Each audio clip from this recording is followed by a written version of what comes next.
How's it going, Molly? Good. Are you wearing pants? Are you wearing pants? Yes. And a bra today. Oh my goodness. What's going on with you? You haven't worn a bra in like 3 months. I have to. I'm just kidding. Onward to Eleuthera.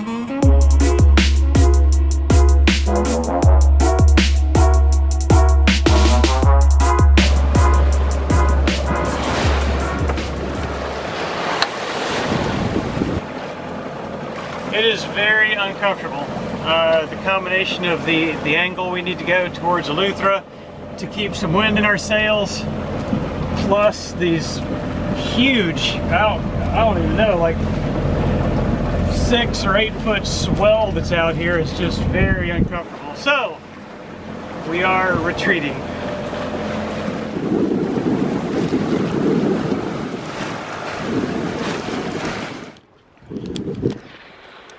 So we find ourselves back at Allen Key, land of the iguanas. We're in a slightly different spot. We're in the little horseshoe area that has a single palm tree. I'll show you on the map. I'll also show you our ridiculous path on the map. Let's see.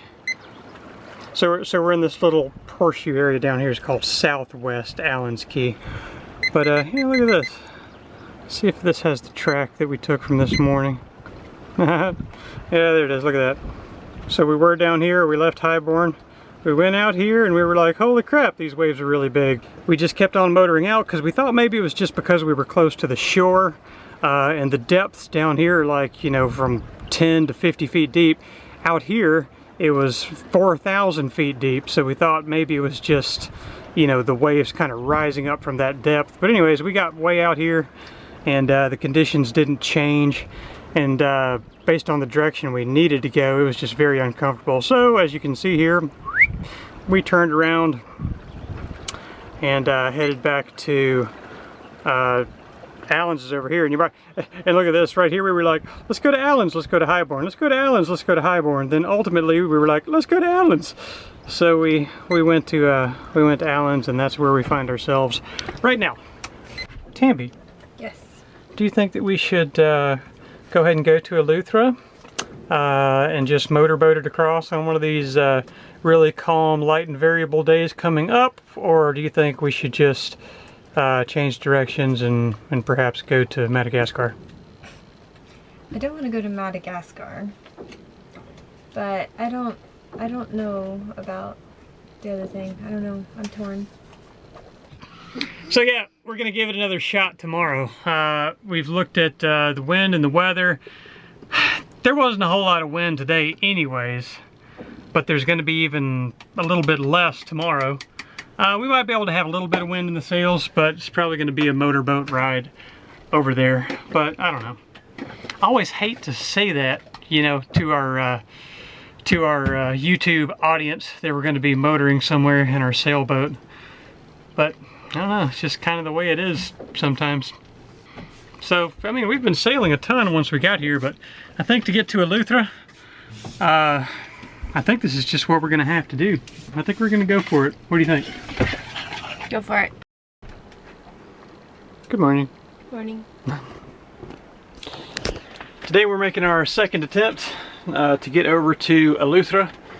We're leaving about an hour later today than we were, but it doesn't really matter. Yesterday we were leaving early because we were trying to take advantage of wind that was going to be dying about halfway through the morning, but today there's really no wind to die, so it doesn't really matter what time we leave as long as we have plenty of daylight to get there. But I want to show you on the map kind of what's going on. This is Navionics charts.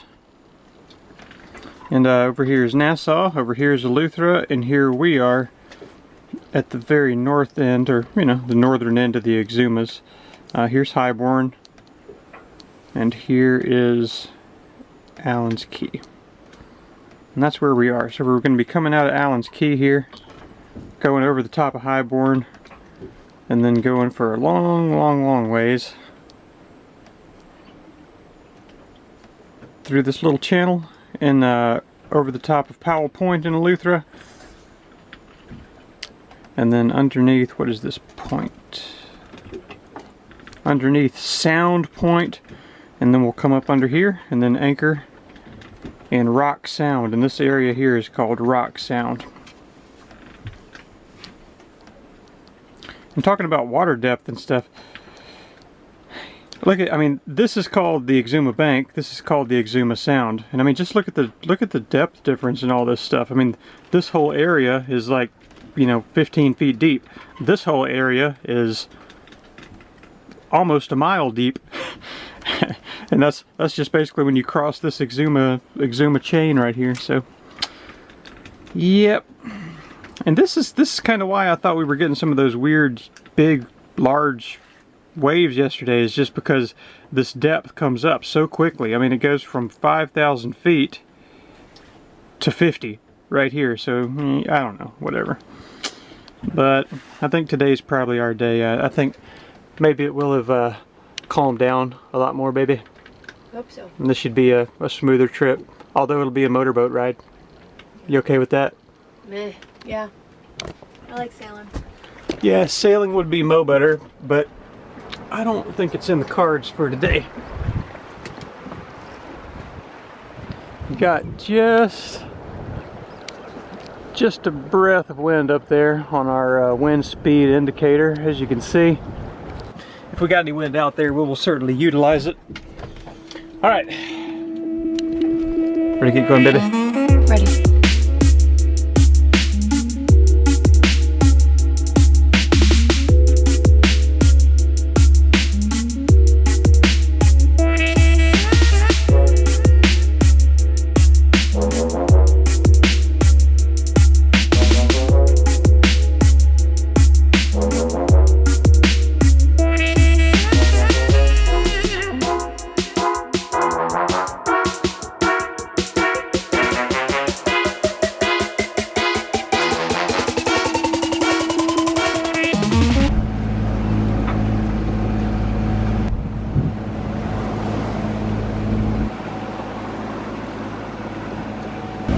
Yeah, so say we're going 6 knots.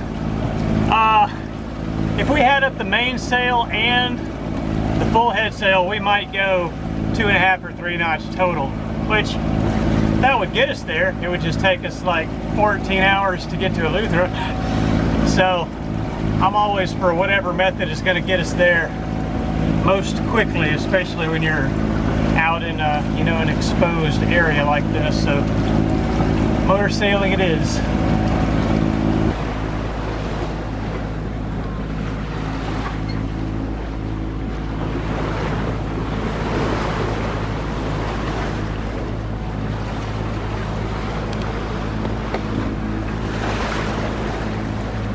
Alright, so at this point we're roughly halfway. We are about 13 miles from Highborne, which is behind us, and 13 or 14 miles from Eleuthera, which is in front of us. And Highborne just disappeared into the background. You can see roughly 12 miles on a clear day from, your viewpoint at sea level to the horizon. And from sea level, our viewpoint, Highborne just disappeared. So we should be able to start seeing Eleuthera here within the next few miles. This sail doesn't look like it's doing a whole lot, but it's actually given us about another 1/4 of a knot to a 1/2 a knot at times, even though it's kind of flopping around. And I have it reefed down. There's not the entire sail area out because it's kind of flopping around. It was rubbing on our lifelines and the connectors and things up here. So it's better on the sail to have it kind of reefed in. when it's rubbing on those lines so we don't chafe through something. So anyways, yeah, it's helping a little bit, even though it is quite flaccid.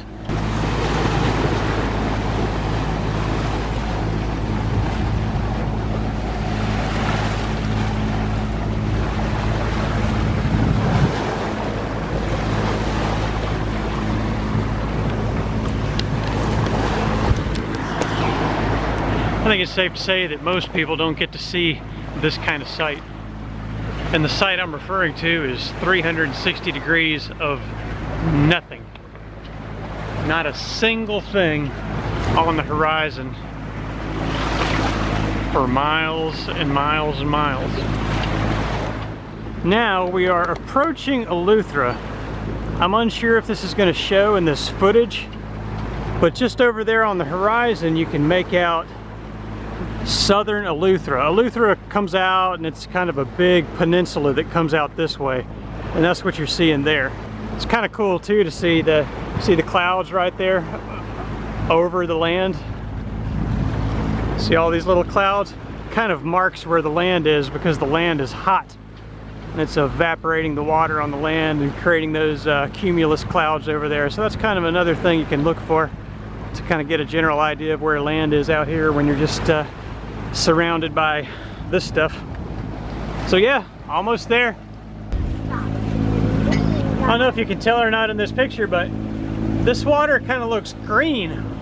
It's not like an ugly, murky, nasty green. It's just, it kind of has a shade of green to it. So I don't know if this is like how it is in Eleuthera everywhere or just in this part, but yeah, it's not like the clear blue water of Exumas. It's kind of a clear green water. I don't know. We'll see. Right there, you see him? Uh-huh. He came up. All right. This is Eleuthera. And that's a blue hole.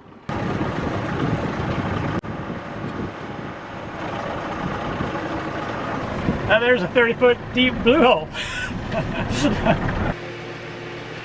All right, we've arrived at Rock Sound. And it's good timing too, because we're kind of out of food, out of water, out of fuel, out of propane. Here's our snack cabinet. This used to be just an overflowing buffet of all kinds of delicious snacks. There's half a box of raisins in there and all these empty bags of snacks that used to be. We do have one completely full box of brown sugar cinnamon Pop-Tarts. I've been really saving those. Those are some of my favorites. And this is Rock Sound. If you see, there's kind of a gap over there. That right there is the opening that we came in, and all of this other stuff that you see is Rock Sound. Nearly complete 360 degree protection in this place. The thing that's really attractive is they have groceries and fuel and laundry, and I believe you can even get a shower here. So they have a lot of things going on that we haven't actually seen in a long time. And I'm most curious about this here. See that? That's a car. And it's running. We haven't seen too many of those in the Exumas. So yeah, we actually saw a school bus go by a few minutes ago too, which was highly unusual. So yeah, this is actually kind of odd. We're looking forward to Rock Sound. Now here's one thing that's a little kind of bothersome to me. This water, it's actually got kind of a green tint to it, and it's not nearly as clear as it was in the Exumas. So I feel like we've upgraded our resources and our amenities and such as that, but we've definitely downgraded in the water department. So, oh, here's one other kind of funny thing that I want to share with you real quick. As we were coming in, you see this boat right here? It's just got a hilarious boat name. Never heard it before, but listen to this. The boat name is Totem. Oh man, that's so funny. What a weird boat name. Who would have thought there'd be a boat name weirder than Sandfleet? There it is, right over there.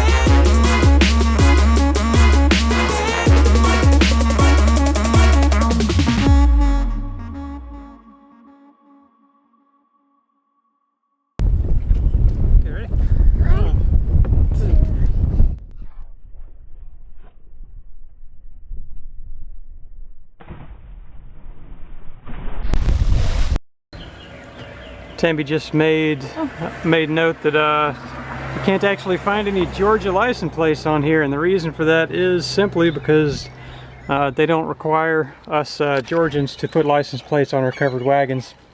Isn't that right? That's correct. On one of these. But actually, I did find a Georgia one. Oh, look at there. From 1983. Oh man, that just totally ruined my covered wagon story. Darn.